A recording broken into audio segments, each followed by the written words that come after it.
welcome back to Her Crown, where we are all about growing in our faith, growing in our relationships, and growing as women.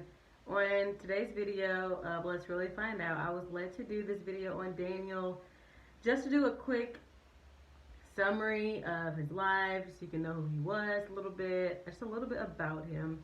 I always grew up and knew about like the whole like story of Daniel in the den. I never knew why he was in the den. I never knew like what he was doing in there, like what happened. So it was kind of interesting to actually know now as an almost 25-year-old of what happened and what all that was about. So basically Daniel, he got, Nebuchadnezzar was the king at that time. So Daniel got led into exile with 3 of his friends, and he was young, he was attractive, because that's kind of the type of people that the king was asking for. He wanted smart, handsome men to, I guess, serve in his kingdom, so to say. So Daniel was one of the ones that was chosen. He was a great dream interpreter. That was one of his gifts. He was a righteous man, and he didn't really care about being like outside of the social norm, so to say. Like out of all the men that the king chose to be there, who were like smart and handsome and all that, he gave them like wine and food, but Daniel refused to eat the food that the king brought for them because it went against his religious views. So while everybody else is getting wine and like meat and like hearty, yummy food, Daniel and his 3 friends kind of stuck with just eating vegetables and water. He said, just give me that. So like the guards who brought them the food, they were talking to Daniel and they were like, well, what are we going to do if the king sees that you don't look as nourished as the other men? And Daniel's like, look, bring me fruits and vegetables basically and water for the next 10 days, and then basically we'll see from there. We'll see how that goes. So of course 10 days later, and then Daniel and his friends, they're looking healthier and better than the men who were getting the wine and the meat and all that. So it's like when I was reading it, I was like, oh wow, okay. So that was another cue for me to continue to eat healthy. I've been trying to eat healthier, do better. Like I've been walking every day, every day for it. I think I've been going a 3-day 3 days, so to say, now at a time for walking every day. But as of now, I've been walking every day this week. So there's that. So like that was my little cue to kind of just keep going the route I'm going, so to say. So that was that. So like I said, he was a great dream interpreter. So the king, this is just one other story about Daniel other than the lion's den. I'll just touch on that just a little bit. But the king had a dream, and the king wanted all the astrologers and the magicians and all of them to tell him what his dream was without him telling them. And I was like, what kind of mess is that? Like, why are we even going that route anyway? But anyway, so of course the magicians and the astrologers and all of them, they're like, what you're asking for is crazy. I'm paraphrasing, but it's crazy, and it's not possible. Only the gods, small g gods, will be able to do this. So the king got upset, and he ordered all the men to be killed, including Daniel. So Daniel's asking the guards, like, why is the king this upset? Like, what got him this upset?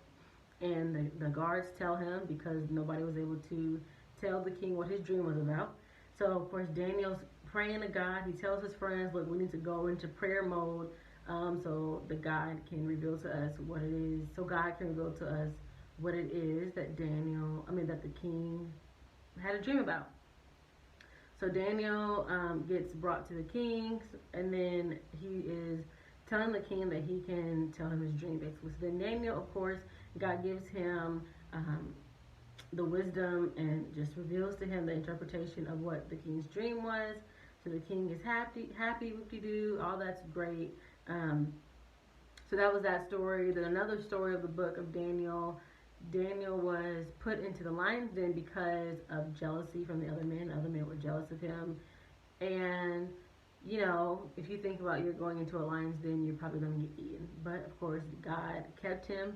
He kept him safe. He didn't have any harm done to him. And he came out alive because of God's protection.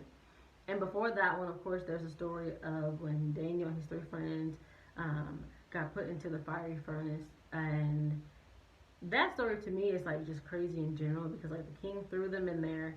The guards that threw them in the fiery furnace end up dying, but Daniel and his three friends came out just fine, like alive. And it's just like the same ones who threw them in there, wished or wanted harm done to them, were the ones who got harm done to them. So I think there's a lot of different just revelations within the book of Daniel in general. Like it's all about visions and dreams, and I think that's very important because I know sometimes we get dreams and we don't really know, well, what was that dream about? Like, was this dream pointless?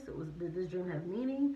And here lately, usually like these past few months, I would always say that I didn't get any, like I never could remember my dreams whenever I woke up. Like I would wake up, I would knew I had a dream, but like I just couldn't tell anyone anything about them because nothing came to mind. But here lately, like I've really been getting dreams, and like they've really been like crazy-ish dreams.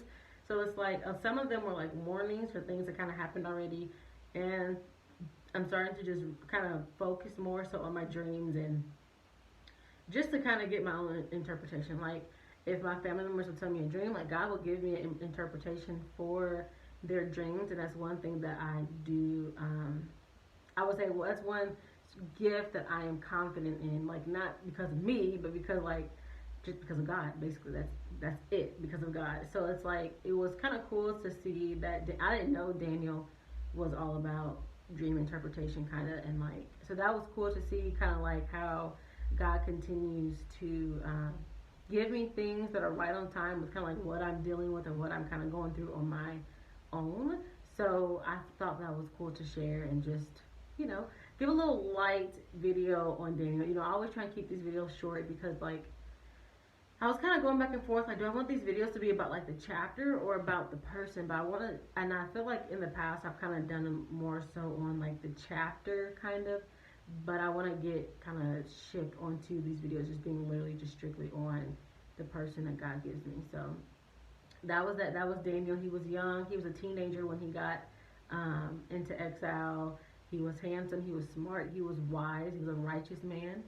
He loved God, and he was not ashamed to share his love for Christ.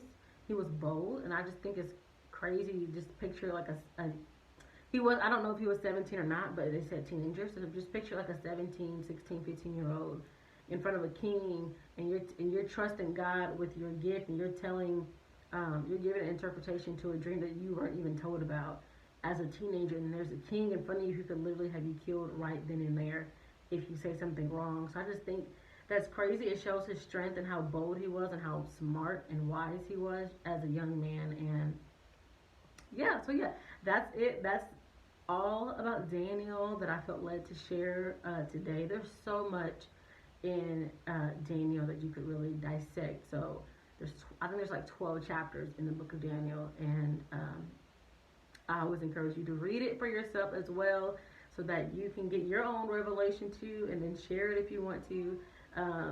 So yeah, so there's that, and I will see you on Friday for the Sipping Tea with Jesus video.